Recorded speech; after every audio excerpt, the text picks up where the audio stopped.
I love that scene where we're looking at you from the back and that incredible dress is fluttering with the light shining through it. You look so gorgeous. I the movie's so beautifully made, but my favorite thing about it, and I feel very strongly about this. I think you and Gary, the rapport that you have, the banter, the relationship, the way that the two of you interact on screen is the heart of and soul of this movie. And so how were you able to create that? And you worked together before, right? That's the secret. That's the secret to the whole movie. No, I it actually did. It does go a long way when you're familiar with someone like Gary, who you could, much like I was with Shirley MacLaine, could be really intimidated by, just because of how incredible they are as actors. And it was, we already had that rapport. We are pretty similar to Mank and Marion. You know, we both we're both brutally honest, love to laugh. We'll do anything for a joke. He loves to tell stories. I love to listen to them. And you know, we work very similarly in that we don't take things too seriously, and or ourselves too seriously. And that really, you can really feel that it that connection that we have in the characters, not just because the script is so incredibly wonderful. And I there's so much to be said about that incredible script, a beautiful connection that was written, and we just tapped into so much easier than I think two strangers would have. So when you first went up for this role with David Fincher, what were your conversations with him like? What did you talk about?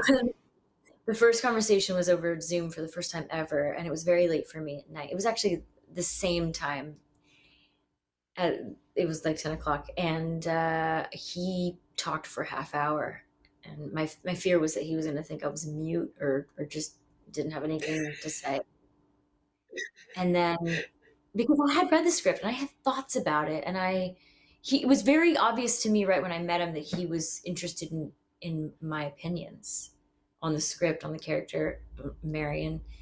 And I thought that to be really exciting, because it really put me in a position to feel like I was a peer and we were collaborators, as opposed to him being David Fincher and me dying to do this role. And so we talked about Marion and Mank. We talked about her feelings about where she was in her life, and how she walked through this industry and through these throngs of powerful white men who had control over her career in a lot of ways. And then also how comfortable she felt, because she knew who she was, and no, she didn't have an agenda, and so she understood her role in a way that kind of made her feel liberated in some ways. She was a really interesting person, and we talked about her, and then we talked She about was the accent, all that. The accent was fun. Was that hard? Yeah, no, it was. I want to say it was so difficult, but it's a subtle New York accent. We wanted to go subtle, so I just don't want to distract anybody with a terrible or a strong accent. So I just go, it's a trick. I just go subtle, as subtle as possible. But she was a bit of an alky too, A you bit. know, hiding bottles all over the estate and all this. That was her. That was what finished her off too. Was her addiction, and it was really sad. But in this instance, in this movie, you see it as a another way of bonding between the two of them. You see him falter, and you see how it's destroying him, but you don't see how it destroys her, because it's not about her. That's in the It's Marion another Davies part. story. Yeah, but yeah, they connected on a lot of levels.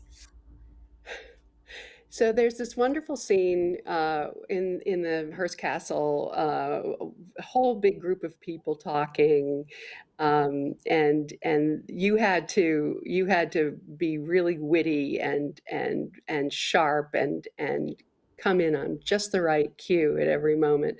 Talk about how challenging that scene was. Add a double ear infection. Actually, add a double ear infection to that. Oh my god, I shouldn't harp on the things that just so happen when you're doing the hardest scene of your career. It really did feel like everybody was in a different movie. There were so many, and this is what happens in that's real life. People are having all these conversations, and some people are sitting so far away that you can't hear them. And when, as an actor in a scene like that, where people are really having a it's like a brain trust. It's just like a meeting of the minds in such a when you're talking about everything, politics and the industry, and you just want to as an actor, as Amanda, I just wanted to make sure I heard my cue, because it's the most embarrassing thing, and the thing that kept you up at night, and everybody's stomach would roll when there was a pause. Is it me? Is it me? Is it me? Is it me? And it for me it wasn't. It really was. Maybe I dropped a line once. Thank God, over the 4 days. And I'm telling you, I couldn't hear because my whole ear was filled with fluid. Too much information, but it was so stressful. I never want to do that scene again. And I know for sure that if I'd be better in it, and even more grounded if we did. But that kind of no. And even that the morning I came into work sashaying in the one morning, because I was like, I did all my footage yesterday. Thank God I can just relax and have my sides maybe on the floor just in case. No, the cameras were still pointed at me. And I was like, okay, I guess I just have to get used to this. I just have to get used to this. I'm getting a chance to perfect my performance. Like, I don't get this opportunity. And So that we're is the thing. talking about the famous David Fincher repeat take after take after take. I mean, he would do 60 takes, right? I mean, that wasn't unusual, right? Yes. Yes. And I realize now the thing I love about theater so much is that I really have time to not become this person, but really feel like I'm living their life. I'm living in a moment of their life, and this is it's important to tell a story. If you can get there, you should. And I got to do that. There was no way we're going to leave a scene, walk away without finding every moment that was possible to find. And that's the beauty of David Fincher. And that's the beauty of Mank. You see a collection of like lasting moments that landed, and moments that truly expressed the truth of the scene in the moment. And not to say that the movies I've done don't have that, but because they do, it's just maybe there's a depth missing in certain moments. So this is a case where I'd like to think that you feel like you rose to the occasion for real. Yeah, I think I did. I'm proud. I'm actually really proud of it. And this honor tonight, like I'm proud of what I did, and I'm grateful for it. I didn't expect it. I would have been okay without it, but it means so much because I'm actually here for it. I'm not thinking, oh, I don't. It's not. It's like I'm here for it, and I'm welcoming it with open arms. And I wouldn't have been able to say that 5 years ago.